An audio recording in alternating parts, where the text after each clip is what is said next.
गौतम बुद्ध हमेशा ही सही समय पर प्रवचन देने पहुंच जाया करते थे। वो आज तक कभी देर से नहीं आए थे और ना ही उनकी वजह से आज तक किसी को इंतजार करना पड़ा था। लेकिन आज पहली बार ऐसा हुआ था कि उनके शिष्यों को उनका इंतजार करते काफ़ी समय हो चुका था, लेकिन बुद्ध अभी तक प्रवचन सभा में नहीं पधारे थे। शिष्य आपस में बातें कर रहे थे कि जरूर आज तथागत बुद्ध को कोई जरूरी काम आ गया होगा, वरना वो हमेशा ही समय पर आ जाते हैं। शिष्य ये बातें कर ही रहे थे कि तभी अचानक गौतम बुद्ध अपने हाथ में कमल का एक फूल लिए वहां आ पहुंचे और एक पेड़ के नीचे लगे आसन पर आकर बैठ गए। आश्रम में करीब 500 शिष्य थे जो उनका प्रवचन सुनने के लिए बुद्ध का इंतजार कर रहे थे।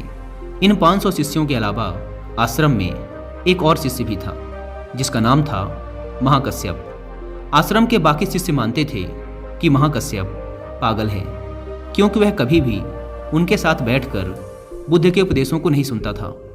उसने आज तक कभी ध्यान भी नहीं किया था और ना ही कभी ध्यान करने का प्रयास ही किया था। वह बस पूरे दिन चुपचाप किसी पागल की तरह आश्रम के एक पेड़ के नीचे बैठा रहता। ना ही उसके पास कोई बात करने आता और ना ही वो किसी से बात करता। जब उसका मन करता तो आसपास के गांवों में जाकर थोड़ी सी भिक्षा मांग लेता और भिक्षा में जो कुछ भी मिलता उसे खाकर उसी पेड़ के नीचे फिर बैठ जाता।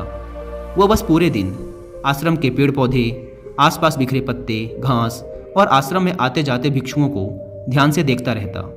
सभी का विश्वास था कि वो एक धार्मिक इंसान नहीं है। आश्रम में रहने वाले सभी भिक्षुओं का मानना था कि वो एक पागल और मूर्ख इंसान है जिसे कोई भी कुछ नहीं सिखा सकता।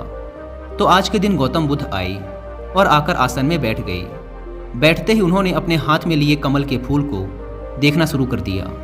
शिष्य इंतजार कर रहे थे कि बुद्ध कुछ बोलेंगे, लेकिन बुद्ध कुछ भी नहीं बोले। वो बस उस कमल के फूल को ध्यान से देखते रहे।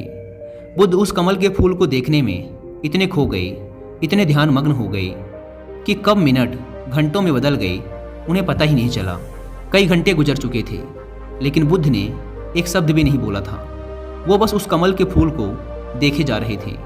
अब वहाँ बैठे 500 शिष्यों के अंदर जोरों की बेचैनी मचने लगी। सभी इंतजार करते करते परेशान हो चुके थे। तभी अचानक वहाँ बैठे भिक्षुओं को पीछे से किसी के जोर से हंसने की आवाज़ आई। उन्होंने पीछे मुड़कर देखा तो उनके आश्चर्य का ठिकाना ना रहा। महाकश्यप बुद्ध की तरफ देखकर जोर जोर से हंस रहा था। इतने सालों में लोगों ने आज उसे पहली बार हंसते हुए देखा था। इससे पहले वो कभी ना हंसा था। वो भी इतनी अद्भुत हंसी, लग रहा था मानो सारा ब्रह्मांड उसके साथ हंस रहा हो। उसकी भयंकर हंसी पूरे आश्रम में गूंज रही थी और वो बस हंसे जा रहा था।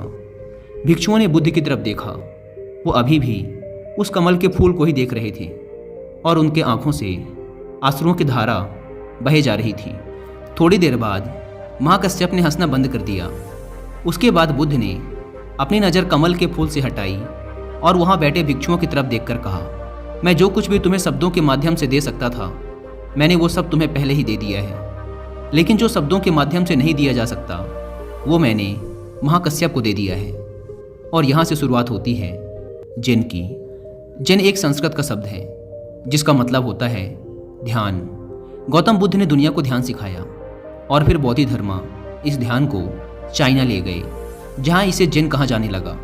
फिर चाइना से होते हुए ये जिन परंपरा जापान, कोरिया और दक्षिण पूर्व एशिया के कई देशों में फैल गई। जिन आत्मज्ञान प्राप्त करने का एक बहुत ही अजीब लेकिन अद्भुत तरीका है, क्योंकि इसमें किसी भी तरह की कोई बाधा, कोई बंधन नहीं है। क्योंकि इस परंपरा का ना तो कोई निश्चित विज्ञान है, ना कोई शिक्षाएं, ना कोई ग्रंथ और ना ही कोई निश्चित अभ्यास करने की विधि। बस आपको अपनी आंखें बंद करके बैठ जाना है और इंतजार करना है। फिर यह घटना आज नहीं तो कल आपके अंदर घटी जाएगी। जिन परंपरा में ध्यान करने का कोई निश्चित तरीका नहीं है। इसमें बस आपको जागरूक होकर ये देखना होता है कि आपके दिमाग में किस तरह के विचार उठ रहे हैं। लेकिन आपको उन विचारों में उलझना नहीं है, बस उन्हें देखना है। एक विचार उठेगा और फिर वो अपने आप गायब भी हो जाएगा। बस आपको उन्हें पूरी जागरूकता के साथ देखते रहना है। जब आप मन में उठने वाले किसी एक विचार का निरीक्षण पूरी जागरूकता के साथ करते हैं और फिर जब वो विचार आपके मन से गायब हो जाता है और आप दूसरे विचार के निरीक्षण के लिए तैयार होते हैं, तो आप पाएंगे कि दूसरा विचार उतनी तेजी और जल्दी से नहीं उठा। ऐसा इसलिए होता है क्योंकि जब आप अपने मन के विचारों पर ध्यान देना शुरू कर देते हैं तो हमारे मन की भाग दौड़ कम हो जाती है और मन शांत होने लगता है। और फिर एक ऐसी अवस्था भी आती है जब हमारा मन विचार मुक्त हो जाता है। मन में कोई विचार नहीं होते।